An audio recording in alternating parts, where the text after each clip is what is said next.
উফ, কি রোদ পড়েছে। তো রোদ পড়বে না? রোদের কি দোষ বলো? রোদ তো সময় মতো আসবেই। আর রোদ মানেই তো গরম। যার সাথে দেখা হয় সেই বলে, ইস গো গরম পড়েছে। তা গরম পড়বে না?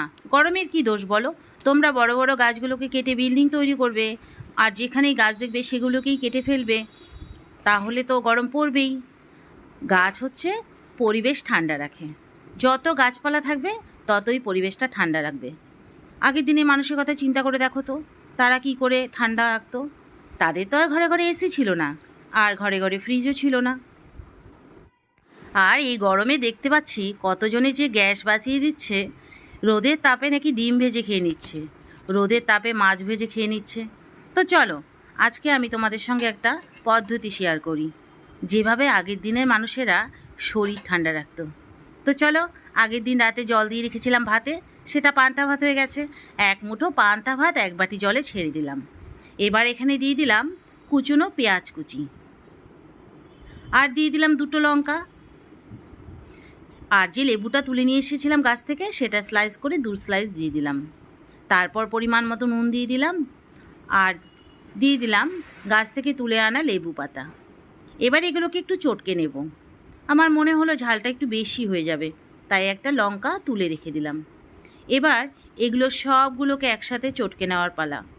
এমনভাবে চটকাতে হবে যেন মনে হয় সে আমার চরম শত্রু।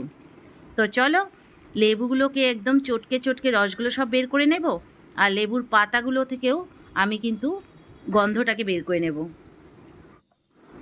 এইভাবে চটকে চটকে চটকে চটকে যতক্ষণ পর্যন্ত না জলটা ঘোলা হয়ে যাচ্ছে ততক্ষণ এটাকে আমি চটকাবো।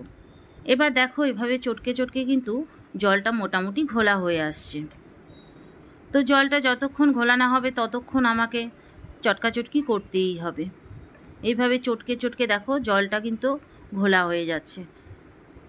তো তোমরা চাইলে কিন্তু ভাতটাকে মিক্সিতে পেস্ট করে নিতে পারো, আমি আর সেটা করিনি। তো দেখতেই পাচ্ছ জলটা ছেঁকে নিলাম, জলটা কিন্তু ঘোলা হয়ে গেছে। এবার যে অবশিষ্ট ভাতগুলো পড়ে আছে সেখান থেকে কিন্তু আমি লেবুর যে স্লাইসগুলো ছিল সেগুলো ফেলে দেব, আর যে লঙ্কার খোসাগুলো আছে সেগুলোও ফেলে দেব, আর লেবুর যে পাতাগুলো আছে সেগুলোও ফেলে দেবো, যতটা সম্ভব ফেলে দেবো। কেননা এগুলো কিন্তু আমরা যখন খাবো তখন গেলার সময় কিন্তু গলায় আটকে বিপদ হতে পারে। তো সেই কারণে যতটা সম্ভব ফেলে দেওয়ার চেষ্টা করব। তো এইভাবেই ফেলে দিলাম সব কিছু। সব কিছু ফেলে দেওয়ার পর আবারও একটু চটকে নেব, আবারও চটকে চটকে চটকে চটকে একটু বেশ একদম মিহি করার চেষ্টা করব, যতটা মিহি করা যায়। যেহেতু আমি মিক্সিতে দিইনি সেহেতু আমাকে তো শক্তি খরচা করতেই হবে। তো চলো, আমার কিন্তু চটকানো হয়ে গেছে। এবার এটা আমি ওই শরবতের জলের মধ্যে দিয়ে দিলাম। ব্যাস তৈরি হয়ে গেল একটা ঠান্ডা শরবত।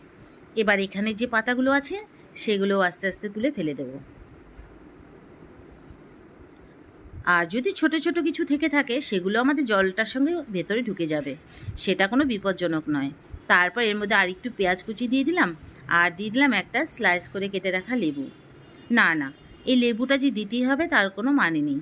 এই লেবুটা আমি দিয়েছি, আর লেবুর যে পাতা আছে সেখান থেকেও একটা পাতা দিয়েছি শুধুমাত্র ঢং করার জন্য। তারপর দেখো এটা ঢকঢক করে গিলে নেবে, দেখবে শরীর ঠান্ডা হয়ে যাবে। আর ঘুম, এত ঘুম আসবে তুমি গরম টেরই পাবে না।